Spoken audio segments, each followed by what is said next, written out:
Tanker भी वही, तरीका भी वही, मर्डर भी वही, और टैंकर भाग भी गया, टैंकर वाला वो भी, हथियार भी वही, हथियार भी वही, मतलब और इतना उसमें सस्पेंस था उस सीन में। और टैंकर वाला क्या, टैंकर वाला भाग भी गया, तब भी भाग गया, सारे टैंकर वाले भाग जाते हैं, कोई अजीब बात तो नहीं, लेकिन वो भी भागा था, ये भी भागा है, कुछ तो गड़बड़ है। तो इन एपिसोड्स की अगर हम बात करें 27th and 28th ऑफ शेर, स्लो, वेरी स्लो, 16 मिलियन अपनी उसने व्यूअरशिप मेंटेन की हुई है। आपको देखना मुझे अजीब सा लग रहा है, स्लो क्या, दानिश तैमूर है हीरो है, इधर बैठी हुई है ना, तो अजीब सा लग रहा है मैं एकदम। अच्छा अब अगर मैं आपको पापा कहूँ प्रॉब्लम तो नहीं है ड्रामे में जब बाप को वो मामा कह रहे हैं तो आप सोचिए कितना अजीब लगे कि मतलब क्यों, क्या ड्रामे में नहीं था मेल को मामा, so you can call a female papa, why not, it's up to you, I think it's अच्छा अब अभी शेर पे वापस आ जाए, अभी हम तो अच्छा खैर हम वापस आते हैं शेर पे। तो इन एपिसोड्स में जो मुझे सबसे इम्प्रेसिव सीन लगा was Taj Bibi, the way she cried, और उनका फर्स्ट टाइम ब्रेक डाउन देखा, और सुनीता मार्शल का to be concern for her, पहली दफ़ा किसी ने सही बात की कि यार एक बंदा इतना बिटर है, एक बंदी इतनी लड़ रही है, बहुत गुस्से में है, हर एक से प्रॉब्लम है, कभी किसी ने उसकी शादी के बारे में क्यों नहीं सोचा। वो तो वो मुझे बहुत अच्छा लगा एलिमेंट, वो डायलॉग्स भाई से कह रही है तुमने क्यों नहीं बहन की शादी के बारे में सोचा। और फिर जाके ताज बीबी से भी वो कहती है कि ये छोड़ दें आप, ये जो कड़वाहट है ये वो आप अपनी लाइफ के बारे में सोचें, आगे भी ऐसे ही चलना है, इतनी ये गुस्सा आपका एक्चुअली किसके साथ है। तो वो बहुत प्यारी लाइन्स, एंड जिस तरह वो रोई ना, थोड़ा सा तर्स भी आया ताज बीबी से, वाई, क्योंकि उनकी जो ज़मीन उनको प्रॉमिस की हुई थी वो काका जी ने नवासे को दी थी, नवासा या पोते को दे दी। तो वहाँ से ताज बीबी का आई थिंक थोड़ा सा कैरेक्टर में चेंज आएगा। इसके अलावा शेर और फजर में क्या चल रहा है, फजर हैज़ मूव्ड आउट, हॉस्टल चली गई, फ़ौरन से जॉब भी मिल गई उनको, और शेर ने अपनी नज़र रखी हुई है उसके ऊपर। That's so cute, that's very sweet. तो ये चल रहा है। The episode was okay, not that bad, थोड़ा स्लो है लेकिन शेर है। अच्छा, वन थम ड्राइवर कम बॉडीगार्ड को के तुम्हारी तबीयत खराब हो रही थी ना, है ना, हाँ वो अच्छा था, एंजाइटी हो रही थी ना तुम्हें, चलो आप डॉक्टर से चेकअप करवाते हैं, एंड देन ही गोज, बहाना ढूंढ के फिर ही तो मैं एंजाइटी हो रही थी, आज डॉक्टर से मिलाता हूँ। वो बिल्डअप बड़ा अच्छा हुआ, लेकिन उसके बाद वो सीन इतना प्यारा शूट नहीं हुआ जितना होना चाहिए था। अच्छा, डायलॉग्स भी अच्छे थे, और सारा और दानिश वैसे खड़े हों तो मैजिक होता है, लेकिन I don't like the way it was shot. बिल्कुल कॉरिडोर में लाइट वॉज नॉट इनफ, क्या हुआ, कोई कॉम्पोजिशन, उसके शॉट्स वो मज़े की नहीं लगे। हालांकि दोनों बहुत अच्छा परफॉर्म कर रहे थे, लाइनें भी ठीक थी, सिचुएशन भी मज़े की थी, लेकिन वो नहीं हुआ, इम्पैक्ट नहीं हुआ उस सीन का। सिर्फ इम्पैक्ट कहाँ हुआ, जहाँ दानिश मुड़ के गया है ना फिर, और उसको देख रहा है, बस वहाँ फिर your heart skips a beat के उफ। और how would you have done it if you were directing this sequence, आप क्या करते? नहीं तो मैं लोकेशन देखती कि वहाँ लोकेशन में क्या है, कैसे है, तो थोड़ा सा या तो उसको इंडोर ले जाते या आउटडोर में कुछ होता, पता नहीं, उसके फ्रेम्स और उसकी फ्रेमिंग प्रॉब्ली मिड शॉट लेके, थोड़ा सा मिड शॉट लेके, थोड़ा सा क्लोज, ज़रा वैरायटी ऑफ शॉट्स होते, खूबसूरत लगता है, इम्पैक्ट बनता। अगेन लोकेशन देखती तो समझ आता कि यहाँ कहाँ हो सकता है। और हॉस्पिटल या आई नो क्राउडेड जगहों पे मुश्किल भी हो जाता है कि प्राइवेसी मिले यार, कोई डिस्टर्ब ना, कोई लोग गुजर ना रहे हों। हॉस्पिटल्स में शूट बहुत मुश्किल है, बहुत ज़्यादा मुश्किल। अच्छा नहीं बना दे, लेकिन एक और तरीका ये भी होता है ना कि हम BCU पे चले जाएं। हाँ वही मैंने कहा शॉट्स में, अगर आप ऐसी लोकेशन में बिग क्लोजअप पे भी चले जाए ना, तो एक इंटीमेसी खुद ही, और लाइट भी कोई खास की भी नहीं थी, कोई खास लाइटिंग नहीं हुई भी थी, वरना आपके सामने सारा और दानिश हो तो मतलब क्यों ना इतना ज़बरदस्त इम्पैक्ट बने। तो कुछ रह गया डायरेक्टर की तरफ से कि उसका इम्पैक्ट गड़बड़ हुआ, it could have been shot better.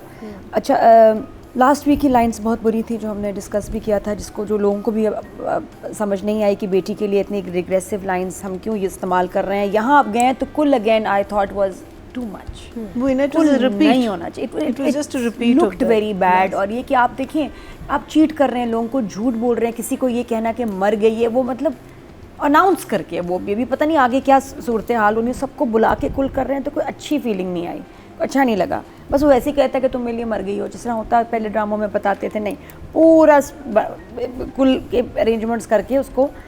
और हमारी खैर से डॉक्टर फजर भी ऐसी बेताब हैं कि चली गई दोबारा से जलीलों ने, इस दफ़ा और ज़्यादा जलील किया पप्पा ने, चैन उसको फिर भी नहीं आया, फिर आना है उसने भी। तो बहरहाल पकड़ लिया, शेर को पता है कि इसको अकेले नहीं छोड़ना, ये बहुत जज्बात थी मैं तो उसका साया बन के रहूँगा। तो खैर उसने उसको पकड़ लिया, जब उसने उसको धक्का मारा एक बार फिर और वापस आया एंड शी इज़ लाइक कि मैं तो यहाँ नहीं रहूँगी। फिर एक उसके बहन के साथ सीन आता है जिसमें उसने कहा डिज़ाइनर से कपड़े आ गए। अच्छा, हमारे नॉर्मल दुकानों से हम कपड़े नहीं लेते, हमारे ड्रामों में जो अमीर जो लोग हैं सिर्फ डिज़ाइनर से मम्मी कपड़े। इसका मतलब क्या है? डिज़ाइनर के भी कपड़ों के आजकल वही प्राइसेस हैं जो मतलब कुछ आम, और जब ये क्लास दिखाते ना थोड़ा सा कि एक ज़माने में होता ना go to a designer means you rich. मुझे लग रहा है डिज़ाइनर से कोड है, किसी और चीज़ की बात कर रहे हैं, ये वो डिज़ाइनर नहीं जो आप और मैं समझ रहे हैं डिज़ाइनर से कपड़े आए हैं। बहरहाल वो ये लाइन हम आजकल हुआ है कि मैं ड्रामों में सुन रही हूँ, पहले नहीं हम इतना सुनते थे। डिज़ाइनर से गुड़िया कपड़े आ गए, डिज़ाइनर से मम्मी ने कपड़े मंगवाए हैं, पता नहीं क्यों, क्या बताना चाह रहे हैं, मे भी कोई चीज़ हो। अच्छा, उसके बाद जो ताज बीबी की लाइन्स बड़ी मज़े की थी कि हाँ मैं नहीं वही रह गया कि जो बहन के साथ सीन था और वहाँ उसने, क्योंकि एक ऑकवर्ड सी सिचुएशन है, उसके मियाँ के साथ ये भागी थी। अब जो इसकी भाभी बन रही है मियाँ के साथ भागी थी, वो भगा के लाया था और इसको फिर जलील करके निकाला था। तो उसको वो एक्सप्लेन करना चाह रही है कि यार मेरे साथ मेरी कोई ऐसी हार्ड फीलिंग्स नहीं है। और फिर जो उसका फ्लैशबैक में दिखाया है कि मियाँ कितना बुरा उसको ट्रीट कर रहा है, वो अच्छा था, वो सीन आना चाहिए था। बिकॉज आई वॉज वंडरिंग कि इन दोनों की आपस में क्या रिलेशनशिप है। फिर ताज बीबी के लाइन इतनी ज़बरदस्त है कि काश मैं भी घर से भाग जाती तो आज मेरा भी शेर जैसा बेटा होता। तो रिग्रेट तो है, रिग्रेट, और वो भी दानिश की फ़ैन है, आपस की बात ताज बीबी भी अल्फाजों में कह भी दिया। वो भी है तो वो भी फ़ैन है दानिश की। और बाकी मुझे लगता है ताज बीबी और अली ताहिर के साथ दोनों की अगर शादी हो जाए तो कितना अच्छा ना हो, एक एंगल निकाला नादिया ने, कूल हो जाए, दोनों के ना दुश्मन खत्म, सब कहेंगे oh let live, no problem, live and let live, enjoy, आओ हम अपनी पार्टी करते हैं। दोनों को भेज दो एक यूरोप के ट्रिप पे, बदल के आएंगे ऑरेंज जूस भी दे देना। बेटे छोड़ो, फिर ये बाप इतना हैप्पी होगा कि बेटे भी ठीक हो जाएंगे। अच्छा। बेटे की भी सेटिंग होने वाली है। वैसे दोनों का क्या है, इनके अपने पार्टनर्स के साथ खुश नहीं है, इनकी भी कुछ सही कुछ होने वाली है सेटिंग, लेकिन they make a good pair, नहीं है? बहुत टॉक्सिक कपल होगा। नहीं, मुझे लगता है चच्चा और ताज भी अगर ये दोनों साथ हो गए तो ये तो नीड लव सबको मार देंगे। नहीं, इनको लाइफ में इतना पैशन और लव मिलेगा हाँ, कि कि भूल दोनों जाएंगे, तरसे हुए, neutralize हो दोनों तरसे हुए कहेंगे छोड़ो यार, दफा करो, हमारे घर ही नहीं जाना। अच्छा, उसके बाद फिर ट्रैप। अच्छा, ये भी, हाँ ये लाइन कितनी मजे की थी, अगर चचा ना होते तो हमारा माल तो कुत्ते खा जाते। ये किसने बोला है? शेर ने, और चचा को देखते हुए बोला है। तो चचा को बोल रहा है ये। वो चचा को बहुत ही ये मुझे गेम नहीं अब इसकी समझ आ रही कि बहन ने कहा मैं अपना मियाँ छोड़ी हूँ, और अब शेर टोटली चचा की साइड ले रहा है और अपने कजन्स की साइड ले रहा है कि ये लड़के ठीक है, बहन तुम गलत हो। ये क्या गेम खेल रहा है शेर? बाद में वार करेगा है ना, कुछ इसने करना है कि उनका ट्रस्ट गेन कर रहा है कि आपने हमें संभाला है, वरना हमारा माल खा जाते, डॉगी खा जाते। ज़बरदस्त कुछ गेम पक रही है यहाँ कुछ, और अच्छी होगी क्योंकि शेर इज़ अ गुड स्कीमर। और बस क्या था, बस इनको नेक्स्ट, हाँ, और फिर जो उसने अली तार ने बोला ना कि नेक्स्ट तो मैं इस लड़की को मारूंगा, पहले इसको मारा डॉक्टर को, अब नेक्स्ट इसको मारूंगा। तो इंटरेस्टिंग है, ठीक है, मेरे नाल चंगा नहीं कीता, बात सही है। तो ताज बीबी के सीन मैंने एंजॉय किया। I will give for lines, I think I will give her 7 और डायरेक्शन के 6। ओके।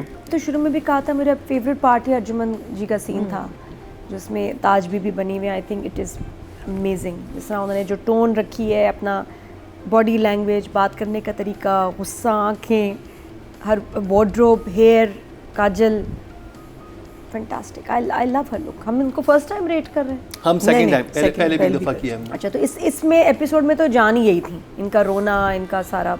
और दानिश के अगर सीन्स की बात की जाए तो हॉस्पिटल वाला सीन जो कि अच्छा शूट हुआ, दानिश ने बहुत अच्छा किया, सीन ने शूट अच्छा हुआ, और लेकिन उसकी जो लुक मुड़ के थी, आय हाय हाय क्या बात है। और फिर आखिर में जो गेम चेंजर उसकी परफॉर्मेंस है, तो बहुत बहुत अच्छा था। I give Danish 8 this week, और अर्जुमन जी को 9। Okay, so Danish 8 and Arjun 9।